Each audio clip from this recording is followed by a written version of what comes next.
Hello guys, આજે આપણે બનાવીશું એક નવો જ નાસ્તો બનાવીશું. તમે મુઠિયામાં દૂધી નાખીને જોઈ હશે, થેપલામાં દૂધી નાખીને ખાધી હશે, પણ આ એક નવો જ નાસ્તો છે દૂધીનો. તમે જોઈ શકો છો, એક દૂધી લીધી છે તેને ખમણી લેશો.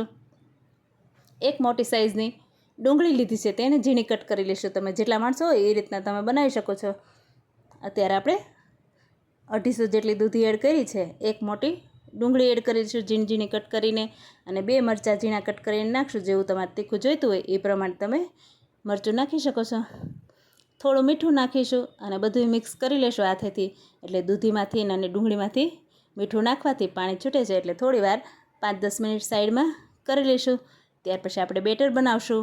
બેટર માટે આપણે 1 કલાક પહેલાં ચોખા પલાળી લીધા છે. તમારી પાસે ઝીણા હોય કે જાડા હોય, કોઈ પણ ચોખામાં ચાલે છે. તો અત્યારે આપણે 1 કલાક પલાળેલા ચોખા આપણે એડ કરી લીધા છે પાણી કાઢીને. ત્યાર પછી 2 બટાકા બાફેલા છે તે એડ કરેલા છે.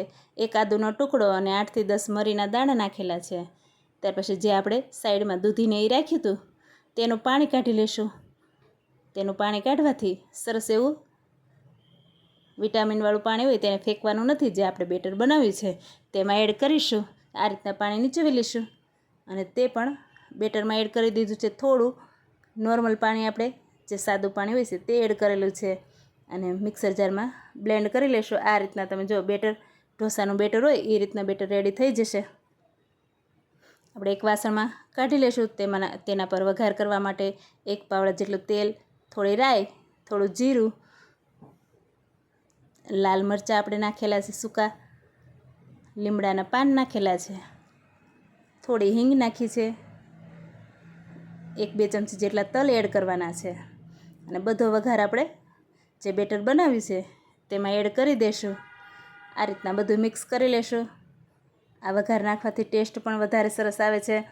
અને જે દૂધીની આપણી ખમણેલી પડી હતી તે પણ આપણે બેટરમાં એડ કરીને સરસ એવી મિક્સ કરી લેશું. ત્યાર પછી આપણે અડધી વાટકી જેટલું દહીં નાખશું. ખટાશ માટે સરસ એવી ખટાશ આવે એટલા માટે અડધી વાટકી જેટલું આપણે દહીં એડ કરીશું અને થોડું એવું મીઠું આપણે એડ કરી દઈશું જોઈતા પૂરતું. ત્યાર પછી આપણે બધું મિક્સ થઈ જાય ત્યાર પછી આપણે એક સરસ એવું દહીં મસાલાવાળું બનાવીશું. તેના માટે રાઈ, થોડી હિંગ, થોડું જીરું, મીઠા લીમડાના પાન અને અડદની દાળના દાણા નાખ્યા છે 1 ચમચી જેટલા. થોડું શેકાઈ જાય ત્યાર પછી 1 મરચું નાખ્યું છે ઝીણું કટ કરેલું અને સંભાર મસાલો 1 ચમચી નાખેલો છે. આ સંભાર દહીં બનાવવાનું ખૂબ જ ટેસ્ટી લાગે છે. આની જોડે આપણે આ નાસ્તા જોડે આ દહીં તમે એકવાર ટ્રાય કરજો. ખૂબ જ ટેસ્ટી એવું આ રીતના સંભાર દહીં લાગે છે. થોડું મીઠું નાખીને બધું મિક્સ કરી લેશું. તો આપણો સંભાર દહીં રેડી છે. ત્યાર પછી આપણે બેટરમાં થોડું એવું ખાવાનો સોડા નાખીશું. ઈનો હોય તો ઈનો નાખી શકાય છે. તમારી પાસે કાંઈ પણ હોય, ઈનો હોય કે સોડા હોય. અત્યારે આપણે અડધી ચમચી જેટલા સોડા એડ કર્યા છે. થોડું પાણી એડ કરીને આપણે બધું મિક્સ કરી લેશું. સરસ એવું બેટર આપણે રેડી કરી લીધું છે. ત્યાર પછી આપણે ઉપરથી જે આપણે એક નોનસ્ટિક પેન મૂકી દીધું છે તેમાં થોડું એવું બેટર રાખીને થોડા નાના બનાવવાના છે. થોડા મોટા બનાવવાથી ઉત્તપમ થોડા મોટા બનાવવાથી તમે ભાંગવા કરે છે એટલે થોડા નાના નાના બનાવીશું. આ રીતના અડધી વાટકી જેટલું બેટર નાખીને થોડું થપથપાવશું એટલે એની જાતે જ પોળું થઈ જશે. અને આ રીતના થોડી વાર ચડવા દેશું. કલર ચેન્જ થાય ચમચી જેટલું તેલ નાખીશું, પછી પલટાવી લેશું.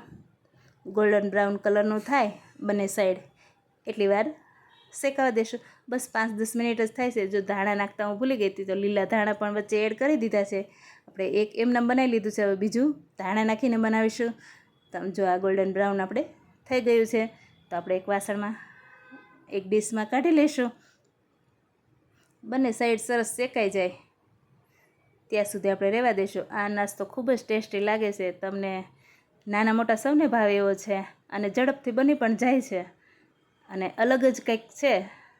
ક્યારેક જરૂર ટ્રાય કરજો. આ રીતના બધા આપણે બનાવી લઈશું એક પછી એક. આ બીજું પણ આપણે ધાણા નાખીને બનાવેલું છે. થોડું તેલ સાઈડમાં નાખી દેશો અને થોડી વાર ઢાંકી દેશો એટલે ઝડપથી શેકાઈ જાય છે. આ રીતના આપણે બધા રેડી કરી લીધા છે અને આપણે જે સાંભાર દહીં બનાવ્યું છે તે પણ સર્વ કરેલું છે. આ સાંભાર દહીં જોડે આ નાસ્તો ખૂબ જ ટેસ્ટી લાગે છે અને કોઈ હેલ્થ ક્વેશ્ચન હોય તો તમે તેમાં પણ ખાઈ શકો છો. એવો નાસ્તો રેડી થયો છે. દૂધીને એવું જ બધું છે, એમાં કોઈ વધારાની કોઈ બીજી વસ્તુ નથી, એટલે સરસ એવું હેલ્થ માટે પણ સારું છે. તમે જોઈ શકો છો કેટલું સરસ દેખાવમાં પણ લાગે છે અને ટેસ્ટમાં તો ખૂબ જ સરસ છે. એકવાર જરૂર ટ્રાય કરજો. જો મારા વિડીયો ગમતા હોય તો લાઇક, શેર અને સબસ્ક્રાઈબ કરજો. Thank you.